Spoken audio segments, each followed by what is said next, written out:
கிரகங்களில் செவ்வாய் பகவான் ஒரு வீர தீர பராக்கிரம செயல்களுக்கு செவ்வாய் பகவான் தான் முக்கியமானவர். அதே மாதிரி காம வீரிய அமைப்புகளுக்கு செவ்வாய் முக்கியமானவர்.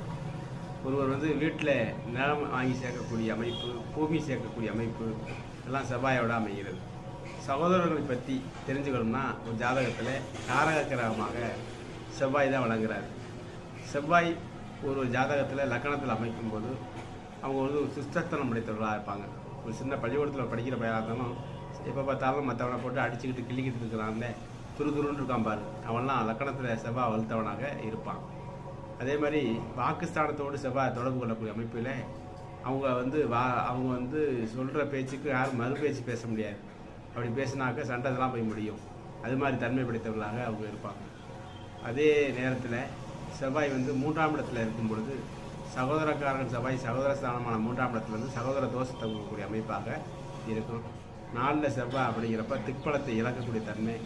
இதுதான் தன் சுகம், தாய் சுகம், கல்வியால் சுகம், வண்டி வாகன சுகங்களை கெடுக்கக்கூடிய அமைப்பு. 5 செவ்வாய் இருக்கிறப்ப பூர்வீக சொத்து, பூர்வீக இடங்களில் வலுவாக இருக்கக்கூடிய அமைப்பு. அதே இடத்துல பாவக்கிரகம் செவ்வாய் 5ஆம் இடத்துல திரிகோணத்தில் இருக்க முடியாது. 6ல் இருக்கிறது எதிரியை வெல்லக்கூடிய அமைப்பு. 7ஆம் இடத்துல இருந்தால் திருமண தடைகளை கொடுக்கக்கூடிய ஒரு அமைப்பாகவும் அமைகிறது. செவ்வாய் தோஷங்கள் அழைக்கப்படுகிறது. 8ல் செவ்வாய் இருந்தால் மாங்கல்ய தோஷம் அப்படிங்கிறது, மாங்கல்ய தடையை கொடுக்குற அமைப்பு, திருமண தடையை தரக்கூடிய அமைப்பு.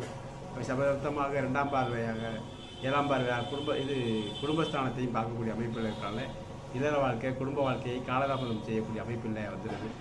9ல் செவ்வாய் அப்படிங்கிறப்ப தந்தை ஸ்தானமான 9ஆம் இடத்துல செவ்வாய் இருப்பது தந்தையை பாதிக்கக்கூடிய அமைப்புகளில் இருக்கும்.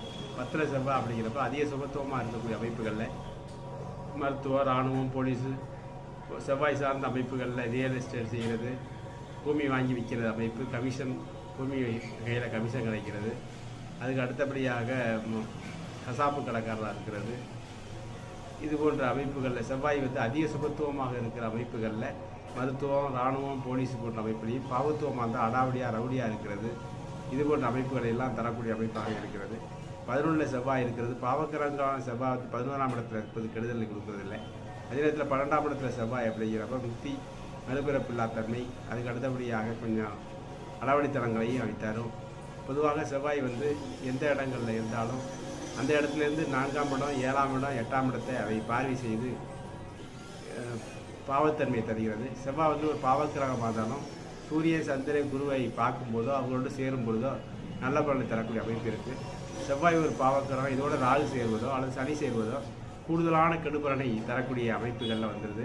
கேது சேரும்போது சூட்சும அணுவை சாதகருக்கு அவை கொடுக்கிறது அப்படிங்கிறதையும் அவசியமாக தெரிந்து